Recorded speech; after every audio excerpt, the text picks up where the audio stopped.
Olá, eu sou a Nara Hella e há mais de 11 anos eu estudo a relação emoção-comportamento econômico.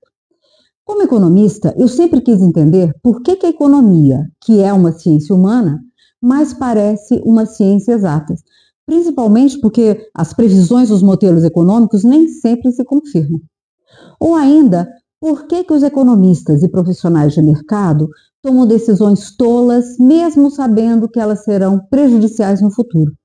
Ou pior ainda, por que tantos profissionais competentes da área financeira fazem uma confusão na sua vida financeira pessoal? Bom, buscando as respostas, eu decidi estudar filosofia.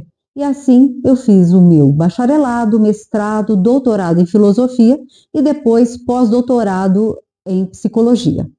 Foi então que nasceu a filosofia do comportamento econômico. É um ramo novo da filosofia que estuda a influência das emoções e das questões éticas no comportamento econômico do indivíduo. Mas aí você pode me perguntar, mas a economia comportamental não trata da mesma coisa? Não, não é bem assim não. Mas para eu poder te explicar, eu tenho que mostrar como que a economia comportamental e a filosofia do comportamento econômico caracterizam o indivíduo que lida com a economia, mais conhecido como homo economicus, homem econômico ou pessoa econômica nos termos atuais. Para a economia neoclássica, o indivíduo é totalmente racional, tem todas as informações sobre economia e finanças e faz suas escolhas sempre objetivando o lucro, por menor que seja. Ou seja, a sua decisão é sempre baseada no lucro. Já a economia comportamental considera que o indivíduo é quase racional, porque ele não faz escolhas totalmente inteligentes devido a uma espécie de falha no processamento cognitivo.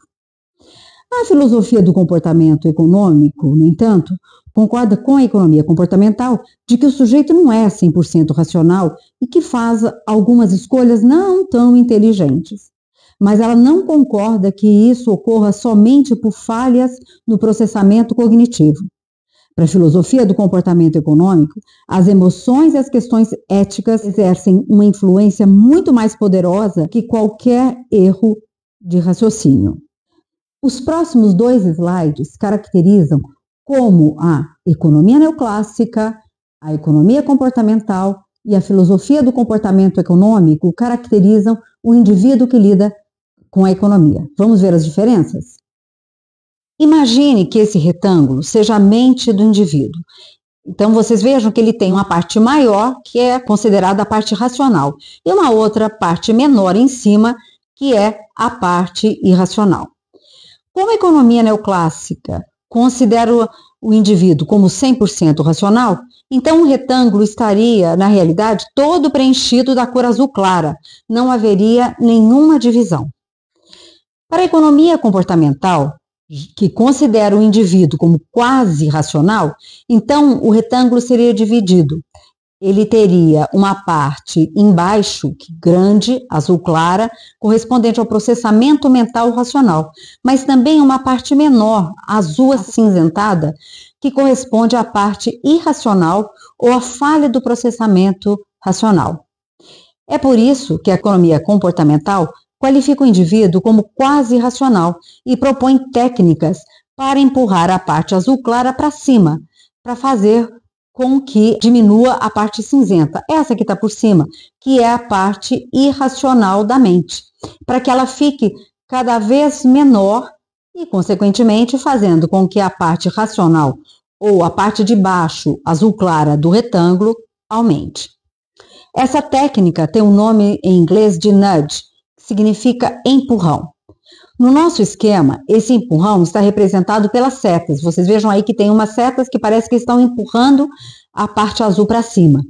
É como se elas quisessem empurrar a parte racional para fazer diminuir o máximo possível a parte irracional. Ou seja, a economia comportamental cria técnicas para fazer com que o comportamento da pessoa seja o mais racional possível, tendo como objetivo, como parâmetro ideal, o homem econômico 100% racional da economia neoclássica. Mas veja que, embora a economia comportamental afirme que ela é uma ciência que considera o comportamento real do indivíduo, isso não acontece, porque nós também somos seres emocionais e não podemos negar que as emoções influenciam o nosso comportamento. Agora, veja esse outro slide que mostra como a filosofia do comportamento econômico entende o comportamento do indivíduo. O retângulo totalmente azul claro que você vê aí à esquerda, sem nenhuma divisão, representa o indivíduo de comportamento 100% racional, algo como o Dr. Spock da série Jornada nas Estrelas. Ao lado dele, tem o mesmo retângulo que vimos no slide anterior da economia comportamental.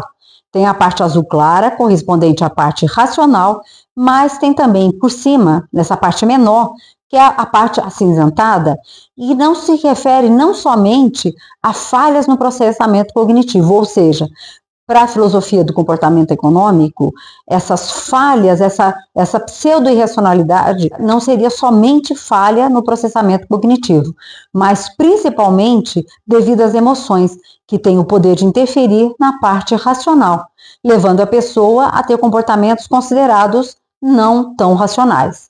Portanto, a filosofia do comportamento econômico também considera o indivíduo como quase irracional, como a economia comportamental faz, mas mostra que ele sofre a influência das emoções e das questões éticas nas escolhas que faz. Por ser um campo novo de estudos, tem um horizonte amplo de pesquisas. Nesse slide, você pode ver alguns campos de estudos da filosofia do comportamento econômico. Convido você a visitar o Instagram narahela.com e também, se você estiver curioso sobre as minhas pesquisas, o meu site www.narahela.com, e lá você vai encontrar artigos e livros que eu publiquei. Aqui no nosso canal do YouTube, mensalmente, nós vamos falar sobre o indivíduo real, sobre você, como as emoções influenciam as suas decisões econômicas, de uma forma que você nunca viu.